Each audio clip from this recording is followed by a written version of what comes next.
अस्सलाम वालेकुम नाज़रीन, आप देख रहे हो ऑक्सीजन टीवी। मैं हूं मुनीब हामिद और ये है PSL 6 की स्पेशल ट्रांसमिशन।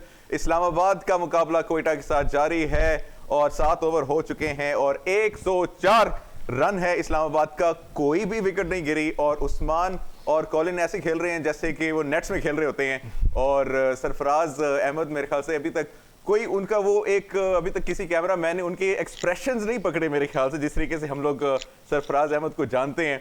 उनके हमेशा से एक्सप्रेशंस जो हैं स्पेशली वो कैप्चर होते हैं कैमरे के अंदर और शायद अभी भी दिख जाएंगे कैप्शन जो हैं। लेकिन बहरहाल इस्लामाबाद इस वक्त बहुत एक स्ट्रॉन्ग पोजीशन में है और क्वेटा, लेकिन मेरा नहीं ख्याल कि उनके एक्सप्रेशंस आएंगे क्योंकि वो इस पोजीशन में ही नहीं है, वो एक्सप्रेशन फेड आउट हो गए हैं। बहरहाल इस्लामाबाद बड़ी स्ट्रॉन्ग पोजीशन में है और क्वेटा हो सकता है अभी भी, क्योंकि मैच बाकी है, ये मैच हार जाएं और अगर ये मैच हार जाते हैं तो Quetta is out of PSL 6। इसके ऊपर बात करते हैं, इस मैच के ऊपर बात करते हैं। Let me introduce our panel. हमारे साथ मौजूद हैं Ali Jafri. Thank you very much Ali once again for joining us. अस्सलाम वालेकुम। जी वालेकुम अस्सलाम, थैंक यू आप दोनों का। और not a nice day for Quetta. हमने सोचा था क्वेटा कुछ करके दिखाएगा लेकिन नहीं किया। And also Anas Saeed, thank you very much. अस्सलाम वालेकुम Anas for joining us on oxygen TV. वालेकुम सलाम, thank you so much for inviting me, thank you. चलिए अनस आपसे स्टार्ट करते हैं, ठीक है। 108 रन इस वक्त बना चुके हैं और जो लेटेस्ट है 109। कोई विकेट नहीं गिरी। Islamabad is looking strong. Sarfaraz, मैंने जिस तरीके से हमने कुछ पहले सेगमेंट किया था उसमें मैंने कहा था कि कैप्टन वर्सेस कैप्टन है, तो यहाँ पे आपको लगता है सरफराज की कैप्टनसी पुअर थी या मुकम्मल टीम ही? देखें जी, सरफराज अहमद की जो कैप्टनसी है उसकी तो अब बात हम करेंगे, जो कैप्टनसी तो बड़ी अच्छी करते हैं, लेकिन क्वेटा की जो टीम है वो काफी ज्यादा मुश्किलात उसको रही हैं। हमने देखा है जिस तरह उनको अनवर अली आउट हुए, फिर उनके काफी प्लेयर्स थे ऐसे जो जिस हमने सरफराज का वीजे का इशू था और इसके साथ उसमें नसीम शाह भी थे, उस मोहम्मद उस्मान भी थे, तो उनको काफी ज्यादा जो है वो प्रॉब्लम्स रही हैं इस सारे कोविड सिचुएशन में। सरफराज ने उसी प्रेस कॉन्फ्रेंस भी की थी और उन्होंने ये कहा था कि उनको अभी उनकी बॉडी रिदम में नहीं आई है क्योंकि उनको 3 दिन के लिए सिर्फ जो है वो ट्रेनिंग का मौका मिल सका। तो लेकिन 1 दिन और डाले तो 4 दिन जो वो कह रहे हैं ट्रेनिंग मिल सकी है, तो इतना लंबा क्वारंटाइन किया है और उस वजह से हम कह सकते हैं कि उनकी टीम को जो है वो जो मुश्किलात आ रही हैं ये वो रीजन जो है वो हो सकती है। ये तो फिर सारी टीम पर इम्प्लाई हो जाएगी ना अनस, लेकिन सबने क्वारंटाइन किया है, सब ही बंद है।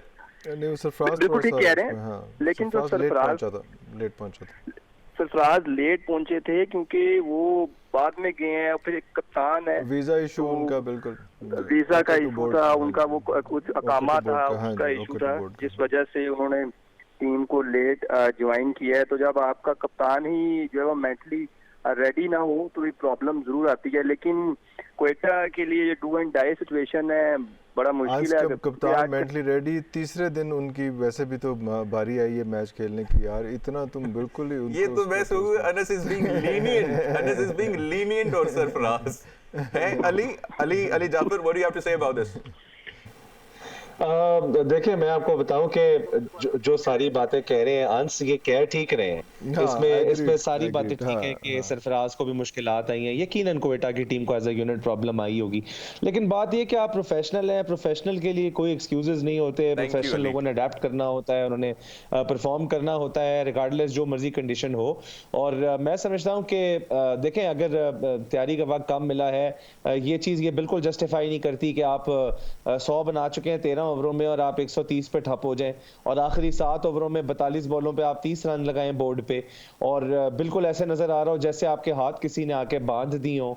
और फिर जब आप मतलब उतरे मैदान में बॉलिंग कराने के लिए तो आप पहले 20 बॉलों में 10 बाउंड्रियां खाएं, टोटल 36 बॉलों में 18 बाउंड्रियां खाएं और नॉन स्टॉप जिस विकेट पे आपको पता है कि जिस प्लेयर को ये समझना है कि उसने विकेट से किस तरह क्या निकालना है, आप non stop on the pad कराएं, चौका खाएं, फिर पैड कराएं, चौका खाएं, फिर बाउंसर भी कराएं तो लेग पे कराएं, छक्का खाएं।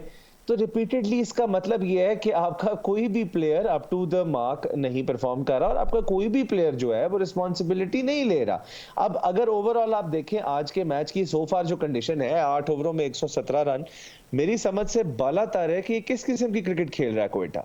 मतलब हम यहाँ पर खुद बैठे कोयटा के हक में आज बात कर रहे थे, हमें लग ये रहा था कि सैफी भाई, मैंने सबसे पहले खुद आज जो है अपना प्रोग्राम में हमारे 8 बजे वाले शो में तारीफों का अंबार लगाया इस चीज को लेके कि अबू धाबी की विकेटों में सरफराज के लिए ये टर्निंग पॉइंट हो सकता है, ये सरफराज के लिए परफॉर्मेंस का रिवाइवल हो सकता है। ये कंडीशंस में उन्होंने बहुत अच्छा पाकिस्तान को भी और कोयटा ग्लैडिएटर्स को जिताया है, ये उनके लिए गेम चेंजर हो सकते हैं।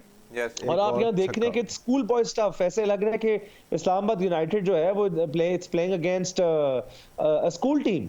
दूसरी बात यह है कि आई एम सरप्राइज्ड कि अब तक जो है, मतलब आपको ये चीज पता हो कि कॉलिन मनरो या उस्मान ख्वाजा के अगेंस्ट आप खेल रहे हैं, तो आपने आपके पास कोई ऑफ स्पिनर ऑप्शन नहीं थी, राइट आर्म ऑफ स्पिनर जिसको आपने अर्ली ऑन इंट्रोड्यूस, आप वही एक कन्वेंशनल फास्ट बॉलर आपने लगा दिया, रन पे रन आप कंसीड कर रहे हैं। मोहम्मद नवाज जैसे प्लेयर को जो कि एबिलिटी रखता है बहुत अच्छी कंटेन करने की, उसको आप तब इंट्रोड्यूस कर रहे हैं जब इस्लामाबाद 100 मार चुकी हुई है ऑन बोर्ड, और 8 ओवर तक there is no Nawaz to be seen. जबकि नवाज आपको याद होगा एक बहुत बड़ी सक्सेस का फैक्टर रहा है कोयटा का दुबई अबू धाबी की विकेटों पे, और अर्ली इंट्रोड्यूस किया जाता था, नया बॉल करता था, पहला ओवर कराता था। तो कहने का मकसद है कि मुझे लग रहा है कि कोयटा हारी हुई मैदान में उतरी है। शायद उनके लिए ये जो एफर्ट थी कि हमने हर मैच में आउट ऑफ योर स्किन खेलना है, वो उनकी अप्रोच ही नजर नहीं आई अभी तक। I am very sorry to say this, लेकिन बस द रियलिटी इज कि Quetta is not up to the mark. And Sarfaraz did misread the conditions. अगर मेरे ख्याल से वो पास्ट मैचेस देख लेते तो उनको पता लग जाता कि स्पिनर्स की कितनी इंपॉर्टेंस है और उसको कब और कैसे यूटिलाइज करना है। बिल्कुल एब्सोल्युटली। या तो मेरा ख्याल है कि वो जो एंड टाइम पे आज विकेट चेंज हुई है, बिकॉज आपको पता है कि आज के मैच में तीसरी नई पिच इस्तेमाल की गई है, मतलब पिछले 2 मैचेस से हटके, और मे बी शायद दे थॉट कि यहाँ पर स्पिन उस कदर इफेक्टिव साबित नहीं होगी। May be this is what they thought.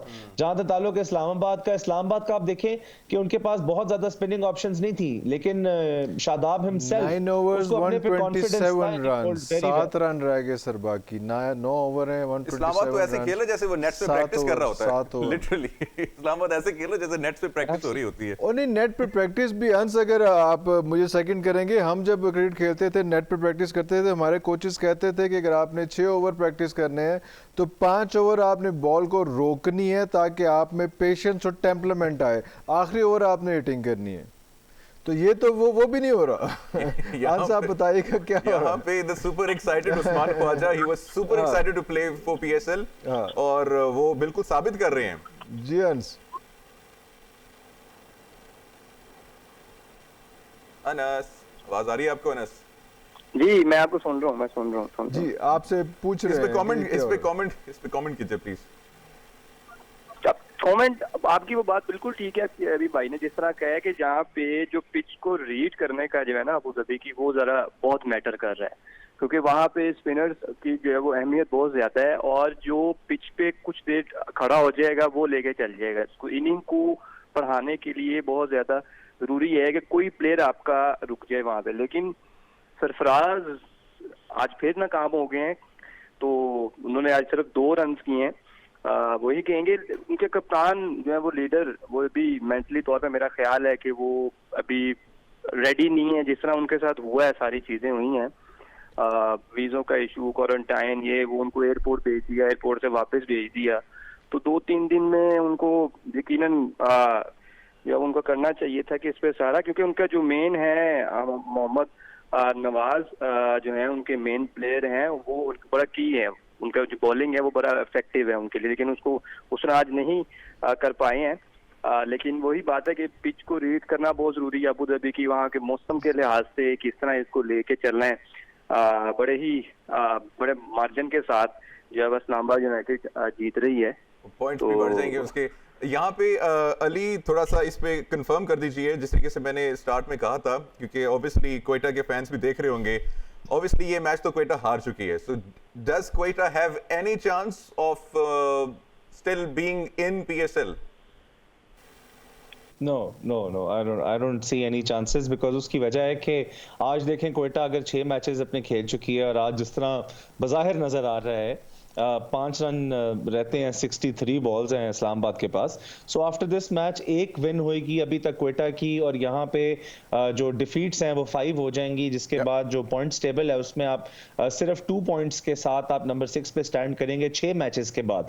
और आज की विन के साथ इस्लामाबाद जो है वो जंप करके सेकंड पोजीशन पे चला जाएगा, और ना सिर्फ सेकंड पोजीशन पे चला जाएगा बल्कि 10 आप इमेजिन कर सकते हैं 9 या 10 विकेट से अगर ये जीतता है इस्लामाबाद, या 9 या 10 ओवर के मार्जिन से ये मैच अगली 2-4 बॉलों में खत्म हो जाता है, तो जिस कदर इसका जो नेट रन रेट को बूस्ट मिलेगा इस्लामाबाद की, वो बड़ा अमेजिंग होगा। और उसके बाद फॉर श्योर इस्लामाबाद इनफैक्ट बड़े काफी हद तक जो है बड़ा हॉट फेवरेट भी हो जाएगा अगले टॉप 4 एलिमिनेशन में अपने आप को सिक्योर करने के लिए। इन सारी सर्कमस्टांसेस पे अगर आप नजर मारें, बोर्ड पे नजर मारें, तो Quetta does not stand any chance इस मैच के बाद जो है वो मेरी नजर में no chances. This is sad for the fans of Quetta. बिल्कुल, इसमें हालांकि कोयटा की टीम से हमेशा बहुत स्ट्रांग एक्सपेक्टेशंस होती हैं। कोयटा की team has always been one of the strongest teams in PSL, और इसी के साथ-साथ इस्लामाबाद हैज वन, तो ये मेरा सिग्नेचर एक्चुअली मैंने जब कहा था कि 2 बॉलों में खत्म हो जाता है, तो वो मकसद मेरा कुछ ऐसा ही था। And Ali it happened. Islamabad match जीत गया है 10 विकेट से, और the stars of the match are Usman Khawaja and Colin Munro. इनकी अगर सिर्फ हम बैटिंग में देखें ना, तो इन्होंने कितने कलेक्टिव बाउंड्रीज ही बाउंड्रीज हैं, सिर्फ बाउंड्रीज है। उस्मान ख्वाजा ने 6 चौके लगाए, 1 छक्का, और हमारे कॉलिन मनरो साहब ने 12 चौके लगाए हैं, 5 छक्के लगाए हैं। क्या बात है। 13.7 का रन रेट। हाँ जी। अच्छा अंश, इससे हम इस मौजू पे बात करेंगे। अब तो मैच खत्म हो गया, तो अब तो बहुत सारा कुछ है हमें डिस्कस करने के लिए हमारे पास, क्योंकि मेरे पास स्कोर शीट है, सारा कुछ है। एक एक प्लेयर को डिस्कस करेंगे, एक एक बॉलर को डिस्कस करेंगे, क्या सूरत हाल बनी थी। अभी हम छोटा सा एक ब्रेक लेते हैं, आप भी जाके ब्रेक लें थोड़ा सा, क्योंकि ये मैच जो है ये तो 15 मिनट में खत्म हो गया। मेरा वाली ब्रेक का तो नहीं कह रहे। तो जैसे ही ब्रेक से वापस आते हैं तो फिर इसका बॉल टू बॉल रिव्यू करते हैं।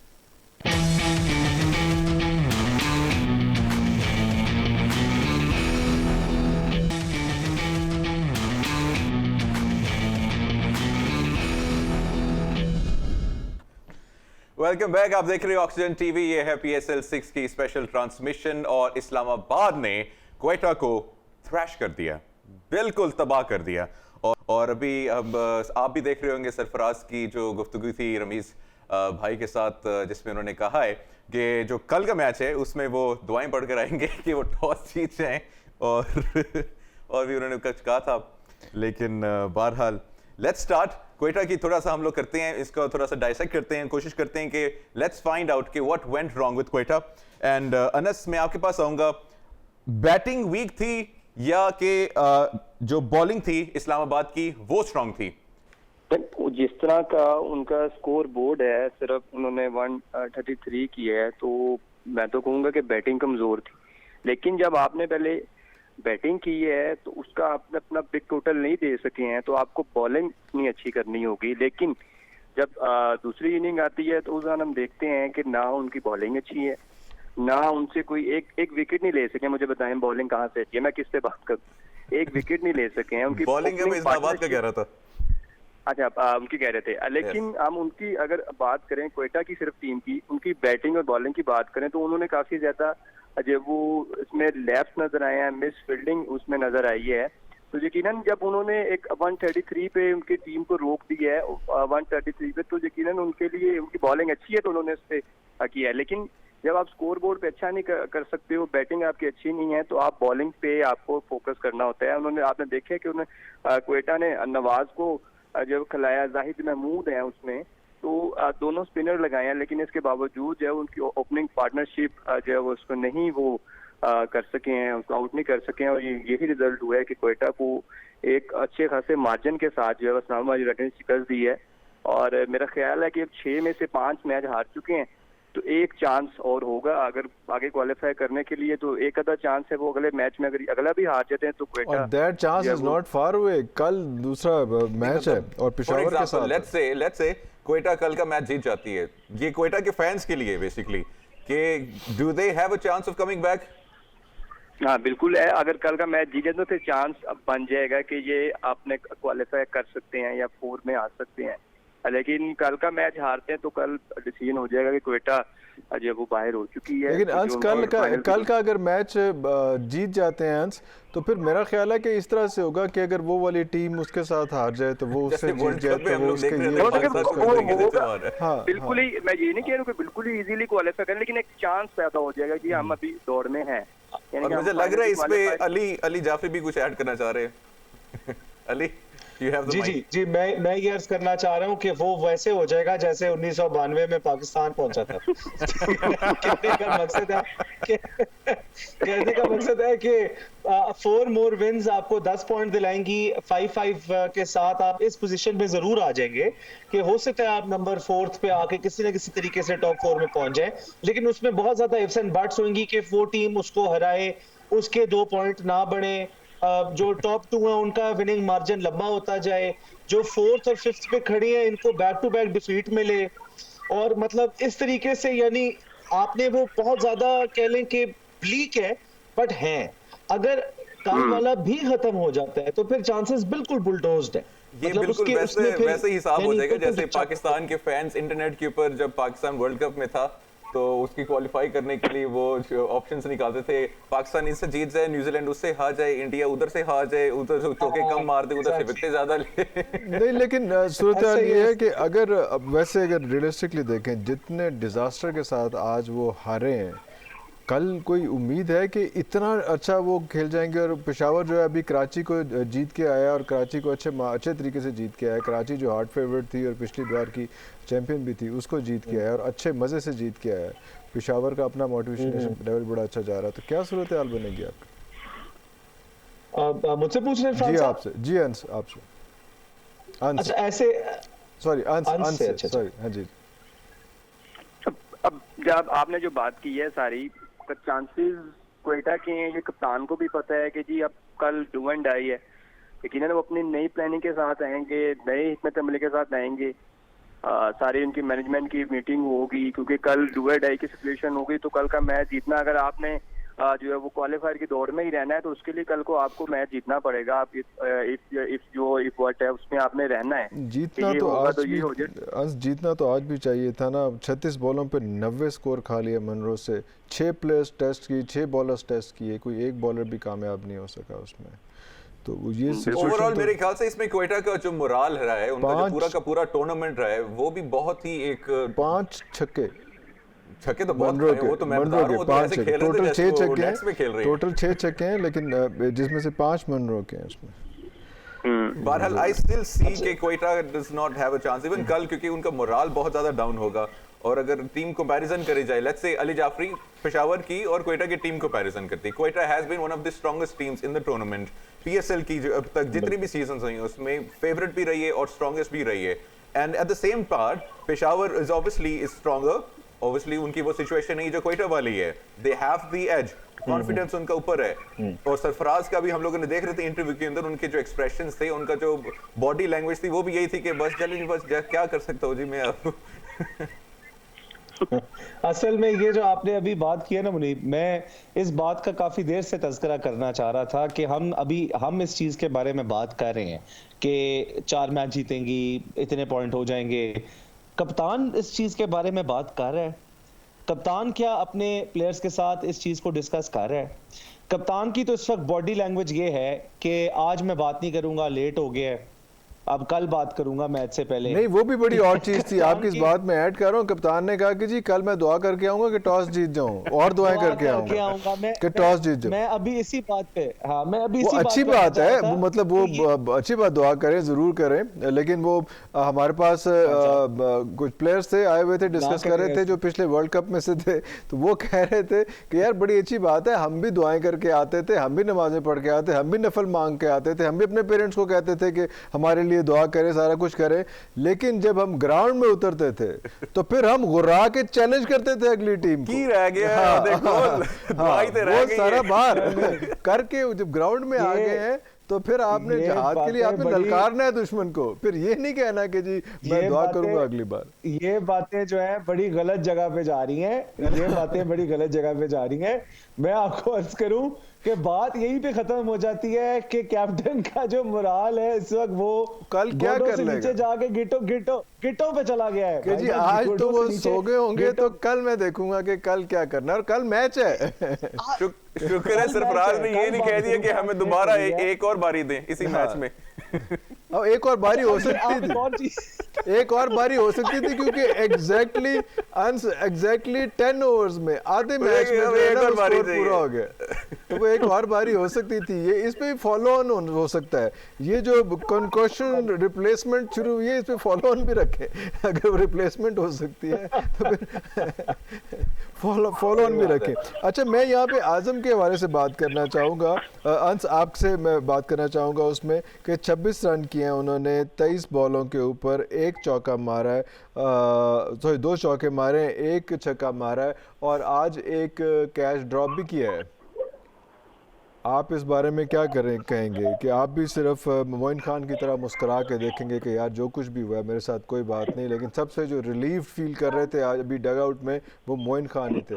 अंश, अच्छा, मोइन खान के जो साहबजादे हैं आजम खान, उनके लिए ये टूर्नामेंट बहुत ही ज़्यादा अहम है सुपर लीग से हटके भी, क्योंकि उन्होंने पाकिस्तान सुपर लीग में भी उनका कूड़ा निकला है, तो उन्हें उसमें भी जाना है दौरा इंग्लैंड और वेस्ट इंडीज के लिए भी। जी इसीलिए आप कह रहे हैं। हाँ जी, हाँ, लेकिन जिस तरह की उनकी परफॉर्मेंस है, मतलब कि वो मिडिल ऑर्डर में उनको खिलाया गया है, वो हार्ड हिटिंग बैट्समैन है, हम देखें बड़ा मुश्किल हो जाता है। मिडिल जो हार्ड हिटिंग है वो ओपनिंग पे ज्यादा फिट रहता है बच्चा, जिस तरह अगर हम शजील की बात करते हैं तो वो ओपनिंग पे ज्यादा फिट रहता है, तद ओपनिंग करवाते हैं। तो मैं उसको चौथे नंबर पे 5वें नंबर पे भेजा गया आजम को ना। जी तो उनका नेशनल हाई परफॉर्मेंस सेंटर में भी काफी ज्यादा फिटनेस पे किया काम। आपको भी पता है वो पाकिस्तान टीम में कैसे आगे हैं, आम आदमी इतनी मेहनत करेगा। अवाम को नहीं पता कैसे आगे हैं वो टीम, अवाम को नहीं पता, ये बताएं कैसे आए हैं। अवाम को सब पता है कि किस किस का जो ताल्लुक है, कहाँ से होता है लिंक, और ये कैसे कैसे होते हैं। अवाम हमारी मासूम है, 90% अवाम को जीडीपी का नहीं पता। अभी एक हुआ है बॉल अभी, तो बताएं अवाम को। आज बजट में जो कुछ हुआ है अवाम को उसका नहीं पता चल इसमें। हाँ, तो वही उनके जो वो वाले साहब है, फिर उनका लिंक है नदीम खान साहब के साथ, चाचा तो फिर ऐसे जो वो चीजें मैनेज होती हैं, और डिजिटल मीडिया के थ्रू कंपेन की जाती है पहले, जी हमारा ये बड़ा अच्छा हार्ड हिटिंग बैट्समैन है, ये तैयार हो रहा है।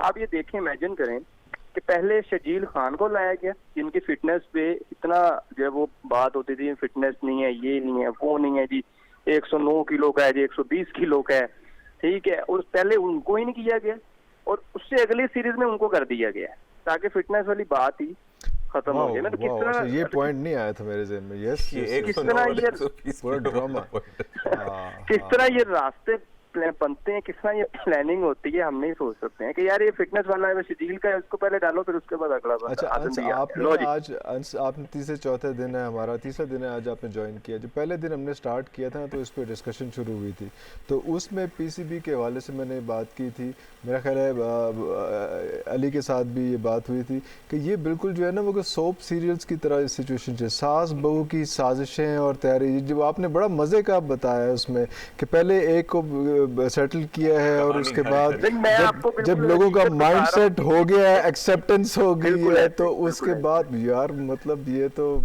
वाह वाह वाह, मतलब ड्रामा ना शुरू कर ले ये पीसीबी बंद करके। ये पाकिस्तान की कुमकुम कैरेक्टर है जो कि खत्म ही नहीं होता। को नए अपना अर्तगुल बनाया हम अपना अर्तगुल खोल ले हम पीसीबी की। नहीं, मुझे बताएं कि कौन सी इतनी परफॉर्मेंस देती वो ये नहीं कि उसको टीम में आने की, मतलब कि हमारे पास कीपर पहले मुझे प्रोड्यूसर ब्रेक का कह रहा है, पता नहीं ब्रेक में उसने डांटना है मुझे कि क्या बातें कर रहे हो, ये क्या करना है, लेकिन हम अभी एक ब्रेक लेते हैं। ब्रेक के बाद कसम से यहीं से बात शुरू करेंगे कि क्या सिचुएशन हो रही है, कैसे जा रहा है कुछ उसमें, और छोटी सी ब्रेक लेते हैं, ब्रेक से हम वापस आते हैं।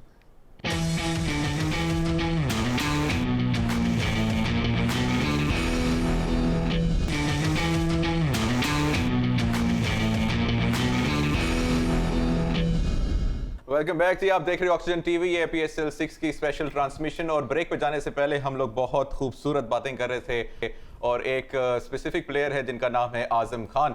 बहुत ही ज़बरदस्त प्लेयर है, बहुत ही ज़बरदस्त टैलेंट है, पर खोद खोद कर निकाला उनको पाकिस्तान की टीम ने, PCB ने, और उनको सिलेक्ट भी किया है। और इस पे हमें बता रहे थे अनस सईद कि वो किस तरीके से सिलेक्ट हुए हैं, तो ये अवाम अभी थोड़ी सी कंफ्यूज है, इसको मुकम्मल कीजिए प्लीज़, बताइए कि ये किस तरीके से सिलेक्ट हुए थे। मैंने आपको पहले भी बताया है कि पहले शजील खान को सिलेक्ट किया गया, फिर आजम खान को मौका दिया गया ताकि लोगों का फिटनेस वाला जो एक परसेप्शन बनाया गया था, पीछे मिकी आर्टर ने, उसके बाद मिसबा भी उसको लेके चला ताकि फिटनेस टेस्ट और ये वो उसको उसके जो परसेप्शन है वो खत्म किया जाए। और आप ये देखें कि किस तरह उसको यहाँ पे बुलाया गया लाहौर में नेशनल हाई परफॉर्मेंस सेंटर में, और तकरीबन मैं ख्याल में 1 माह रहा है यहाँ पे। उसकी मतलब कि ऐसी ट्रेनिंग की है कि जी अभी पाकिस्तान टीम में जाना है, उसके बुला के उसको, अब इस तरह तो मुझे जो बंदा बुला ले हाई परफॉर्मेंस सेंटर में, अब वो 2 महीने की ट्रेनिंग देगा, आप भेज दो क्रिकेट टीम में, ठीक।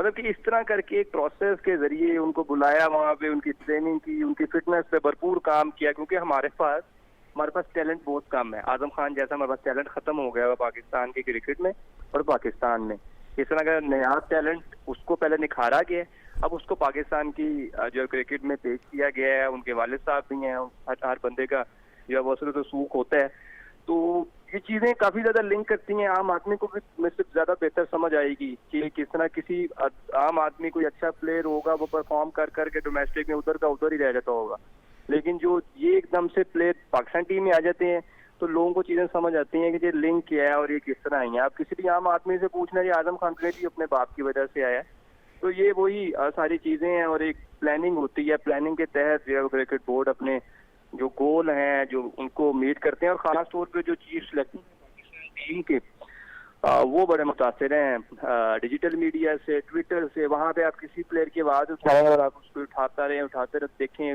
वो आपको 2 महीने बाद टीम में नजर आ जाएगा।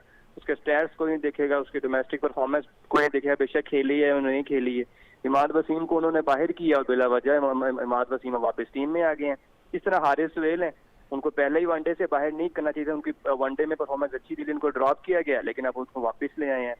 तो एक बंदर बाण लगी हुई है यार, इसको भी ले आओ। ये ताबिश खान को एक टेस्ट खिला दिया, बस ठीक है, अब आप घर चले जाएं। उनके साथ टैग लग गया जी, एक टेस्ट क्रिकेटर हो गए, बस खत्म, ये इनका शोर अब खत्म हो गया। तो इस तरह करके चीजें लॉन्ग प्लानिंग से नहीं चल रही हैं, जिनको चीजों को बेहतर करने की जरूरत है ताकि जो प्लानिंग के साथ चलेंगी। तो ये नहीं है कि जी एक टेस्ट, अब हैरान कौन है कि पाकिस्तान की कैप ऐसे बांटी जाती है, अब मैं इस पे क्या कहूँ, मतलब कितनी इजी हो गई है। जो लोग पहले हार्डवर्क करते थे डोमेस्टिक में 5-5 साल 6-6 साल लगे रहते थे, उनको नहीं मिलता था। आमिर यहाँ में इतनी देर से डोमेस्टिक खेल रहा है, कोई नहीं, किसी को नजर नहीं आता है, क्योंकि उसकी आवाज नहीं उठाता। तो जो है वो उस्मान सलाउद्दीन की बात कर लेते हैं, टेस्ट क्रिकेटर है हमारे, कोई नहीं है। जुनैद खान कहाँ पे हैं, कोई नहीं है, क्योंकि ये लोग उस लॉबी में नहीं है, उस चीजों में नहीं है, उनके साथ इनकी वॉइस उठाएं और इसमें आए। आप देखेंगे जो लोग ट्विटर पे रहते हैं ज्यादा, जो जिनके सोशल मीडिया पे, डिजिटल मीडिया पे नाम घूमते हैं, वही प्लेयर पाकिस्तान टीम का हिस्सा होते हैं। ये मुख्तसर कहानी है, ये मुख्तसर नहीं है। एक्चुअली मैं ये देख रहा था कि धानी की अगर मैं बात करूं तो वो आए, अभी फर्स्ट लेग में आए, उसके बाद उन्होंने अच्छी परफॉर्मेंस की और बड़ा वो जिक्र होता था उनका, उनकी स्माइल का, जिस तरह से वो खेलते थे, जिस तरह से उनका अंदाज़ था, जो वो बाकी प्लेयर्स के साथ वो सारा वो करते थे, सारा कितने मज़े की बात थी। और उनको उठा के जो है वो जिम्बाब्वे ले गए हैं, जिम्बाब्वे जाए खिलाया नहीं, बट अब जो कल उन्होंने मैच खेला, he was a different person. ना उसकी बॉलिंग में वो दम था, ना उसकी वो एक नाजुक सी मज़े की स्माइल थी उसकी, ना उसके टीम एफर्ट जो जिस तरह से वो हंसी मजाक करता, सारा कुछ करता था। He was a different person. जैसे वो गोल वेल अचीव टाइप बात है ना, क्योंकि छोटे छोटे गोल्स हैं ना, टारगेट्स ही बहुत है। जो बंदा अपने सुबह से नहीं निकला था, उसको आपने जहाज़ से बिठा के जो है वो एक दूसरा मुल्क फिरा के जो है वापस ला के आ गए हैं, उसके लिए तो बहुत बड़ी बात है। उसका जो मोटिवेशन लेवल है वही बस ख़त्म हो गया। उसके बाद आपने इस स्पेल आईपीएल से पहले आपने जो है वो इंग्लैंड की और वेस्ट इंडीज़ की टीम्स अनाउंस कर दी हुई, वो क्या रह गया फिर, क्या करना है इस चीज़ का? उसमें इस चीज़ का मुझे बड़ा अफसोस होता है। इसलिए मैं कहता हूँ कि ये आज़म खान के साथ आज जो इम्पोर्टेंट बात थी, सॉरी मैं बात लंबी करी जा रहा हूँ, लेकिन आज मैंने बड़ा क्लोजली मॉनिटर किया क्योंकि मैं कह रहा था कि आज इस्लामाबाद और आज़म खान का मैच है, क्योंकि आज़म खान ने अपने आप को प्रूव करना है।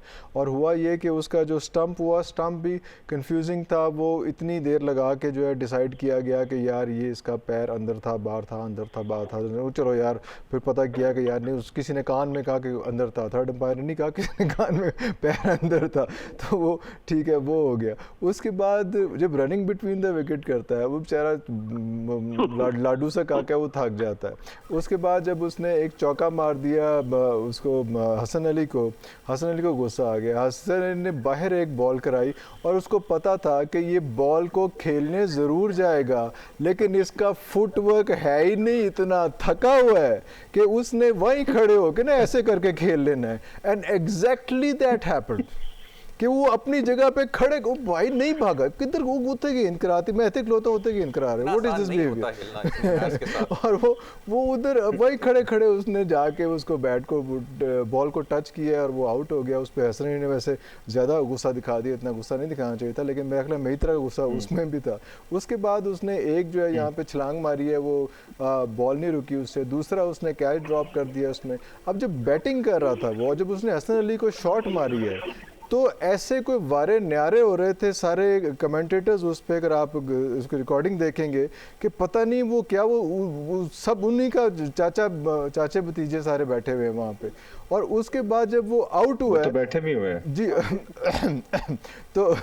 तो उसके बाद जब वो आउट हुआ है तो किसी कमेंटेटर ने कोई ऐसा कमेंट, किसी ने कहा कि ये क्या फुटवर्क थी, क्या बॉडी लैंग्वेज थी, तू कहाँ गेंद थी, तू कहाँ बैट था, कहाँ तेरी बॉडी थी। मतलब हम खड़े हो गए, हमें पता होता है कि यार आपने बॉडी को फॉलो करना है, बैट को अपनी बॉडी से ज़्यादा दूर नहीं लेके जाना, हमें पता होता है। तो वो जो प्रोफेशनल प्लेयर्स हैं जो फिटनेस सेंटर में जाके खास तौर पे जाके करके आए हैं, उनको किसी कमेंटेटर ने भी नहीं ये कहा।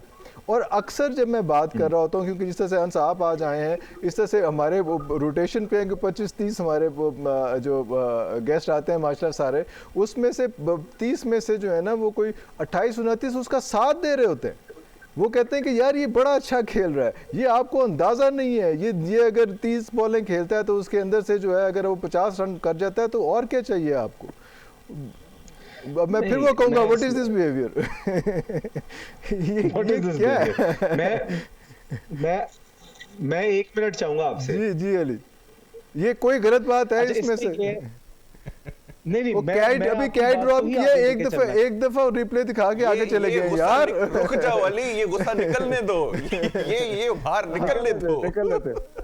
नहीं, मैं असल में जो आपसे एक बात करना चाह रहा था वो ये था कि देखें, मैं हरगिज नहीं कहता कि आजम खान में पोटेंशियल नहीं है, मैं हरगिज नहीं कहता कि उसमें टैलेंट नहीं है। मैं सिर्फ एक बात करता हूं कि मोहम्मद इरफान को आपने 2009-10 में जाके डेब्यू कराया, आप उसको इंग्लैंड भी सीरीज में लेके गए, उसकी क्या हालत हुई, किस कदर उसको मार पड़ी। 5-6 साल के बाद इरफान एक डिफरेंट प्लेयर था, ठीक है। आप ये देखें कि मोहम्मद रिजवान कब से कैरी हो रहा है, मजाक बना दिया था कि रिजवान से हिट नहीं होती, रिजवान को बैटिंग नहीं आती, रिजवान सिंगल के अलावा कर नहीं सकता, सिंगल डबल टिप वाला प्लेयर है। आज किस कदर खूबसूरत किस्म के वो छक्के मारता है, एक टांग से ऐसे फ्लिक करता है और 6 हो जाती है बॉल। कहने का मकसद है कि टैलेंट जो नजर आता है ना 5 साल पहले, 4 साल पहले, 6 साल पहले, वो 4-6 साल पता नहीं किस किस भट्टी से गुजर के वो लोहा पकता है, फिर वो जाके उस मकाम पे पहुंचता है कि आप उसके मेयार की तारीफें करें या उसकी क्वालिटी का जिक्र करें, ठीक है। आप ऐसे नहीं करते कि पहले दिन से 2-4 शॉटें किसी ने लगाई और आपने तारीफों के पुल बांधने शुरू कर दिए कि हमारी तो प्रॉब्लम्स ही दूर हो गई हैं जी सारी की सारी। अब मैं दूसरा एक पॉइंट जो मैं अर्ज करना चाहूंगा वो ये है कि आप इस चीज को अंडरस्टैंड करें कि पीसीबी में आप बड़े इंपोर्टेड लोग हैं, लोकल लोग नहीं है। और जब इंपोर्टेड लोग आते हैं ना बीच में, तो वो न्यू किस्म की अपनी माइंडसेट अपना इंट्रोड्यूस करते हैं आके क्रिकेट बोर्ड में।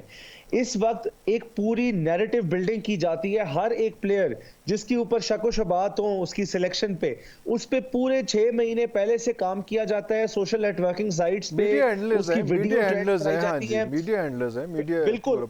और ये जो पूरे का पूरा पीसीबी का जो मीडिया डिपार्टमेंट है, आप नोट करें कि आजम की सिलेक्शन से पहले आजम की म्यूजिक वीडियोस वायरल होनी शुरू होती थी, आजम का डेल स्टेन के साथ जैम सेशंस वायरल, एग्जैक्टली। सो कहने का मकसद है कि ये पूरा ना एक बिल्ड करते हैं परसेप्शन, यंगर ऑडियंस को, यंगर व्यूअर को अट्रैक्ट करते हैं कि जी you know this is something, ये हमारा वो प्रोडक्ट है जो हमारा मुस्तकबिल का एक अच्छा खिलाड़ी हम तैयार कर रहे हैं। और उसके जो है वो श्रीलंकन प्रीमियर लीग के छोटे छोटे क्लिप निकाल के, जिसमें होते 2-4 शॉटें ही हैं, वो 2-4 शॉटें दिखा हमें पागल किया हुआ है पिछले 1 साल से। हमें ज़हनी तौर पर तैयार किया जा रहा है कि बाबर वो अपना आजम खान आ रहा है जी, आजम खान आ रहा है, आजम खान आ रहा है। सो कहने का मकसद है, अच्छा फिर आपको पहले दिन ही पता चल गया था कि ये इवेंचुअली होना है, जब आजम खान की पक्की मूंछ भी नहीं आई थी मुंह पे, उस टाइम से वो क्वेटा ग्लैडिएटर में सिलेक्ट हुआ फिर है, ठीक है। कहने का मकसद है अब्बू जी की रमजान क्रिकेट में 4 छक्के लगा के उसने पूरी कौम को आगे लगाया हुआ है। कहने का मकसद जो मेरा है वो यहाँ पे ये है कि लिटरली ये एक परसेप्शन बिल्डिंग है, उसकी सिलेक्शन को नहीं आप फंसे ना, मैं डिस्ट्रैक्ट हो रहा हूँ। दूसरी बात यह है कि लिटरली जो मेरा पॉइंट है वो ये है कि देखिए हमें उसकी इस बात की, अब आप टेंशन लें तीनों मेहमान जो हैं कि 120 किलो 109 किलो से तो हो गया, अब अगला 130 वाला कौन सा निकल रहा है। असल बात आप इसकी परेशानी लें कि नेक्स्ट वाला +10 kg टैलेंटेड आदमी कौन है। ये कौन है? ये जो नैरेटिव बिल्डिंग ये अजीब डायरेक्शन में जा रही है, ये मजाक हो रहा है, लिटरली हमारे साथ मजाक हो रहा है। Well, Ali, thank you very much. जबरदस्त एनालिसिस थे। इरफान साहब ने भी बड़ा गुस्सा निकाला है, अली ने भी निकाला है, अवैस का थोड़ा सा रह गया है, वो निकाल लो आजम के ऊपर। अच्छा, वो बात वहीं पे खत्म नहीं होती है बॉस। अब आप देखें कि पूरी टीम, मुझे ये लगा आज के अभी आपने जब देखा, क्योंकि मैं बहुत क्लोजली मॉनिटर कर, मेरा वो कोई 27-28 साल का मीडिया का एक्सपीरियंस है। मैं सिर्फ बॉडी लैंग्वेज से ही मैं देख रहा होता हूँ कि यार आज क्या हो रहा है। जिस तरह से मोइन खान हाथ पीछे बांध के, जिस तरह से सरफराज हाथ पीछे बांध के मोइन खान के सामने खड़े हुए थे आज, मैं आगे कुछ बात बताऊं? बस उन्हीं से दुआएं करवाएंगे। हाँ, तो उसने फिर वही जो वो हमारा वो जोक नहीं होता, वो मोइन खान ने पंजाबी वाला यही कह दिया है कि भाई उन गल दुआवतें आ गई है।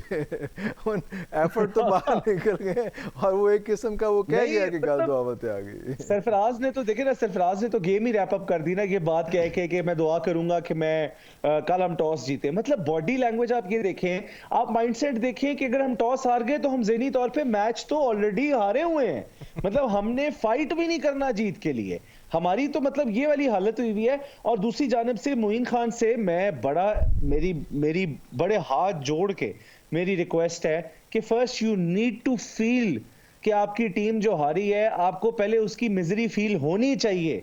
ये कोई बॉडी लैंग्वेज नहीं है कि आप स्माइलिंग फेस के साथ लेफ्ट राइट देखें, आपका कंटेंटमेंट लेवल इस चीज से आगे होना चाहिए। मुझे पता है आपको खुशी है कि आपने पाकिस्तान की नुमाइंदगी की है। इसमें ना वो मीम आती है, अली हर मुस्कुरांदे चेहरे दा मतलब नहीं होना, दुख नहीं होना। कल मैनू लग रहा है कि दुख है ही नहीं, वो दुख है ही नहीं, दुख हो रहा नहीं होना तो कागज जरा सिलेक्ट हो गया। हाँ, यही बात है ना कि आपके आई डू नॉट नो कि आपकी जो है वो गोल क्या था। बट ओके ज़ीशान हमारा प्रोड्यूसर हमारे पीछे पड़ा हुआ है, हार्ड क्लोजिंग कर दें। ठीक है, मैं हार्ड क्लोजिंग नहीं कर सकता हूं। Thank you very much. Peshawar के लिए आपको दोबारा मिलेंगे। Ali and Anas, thank you very much. आपसे मिलते हैं कल। और जो हमारे इरफान असगर साहब स्टूडियो में मौजूद हैं, मुझे पूरा यकीन है आज आजम खान इनके ख्वाब में आने। आजम खान ख्वाब में क्या आएगा यार, वो कल फिर आ रहा है। आजम खान ने आज रात को इनके ख्वाब में आना है और उन्हें बताना है मैं क्यों सिलेक्ट हुआ था। ठीक है, अपना बहुत ख्याल रखिए, अल्लाह हाफिज।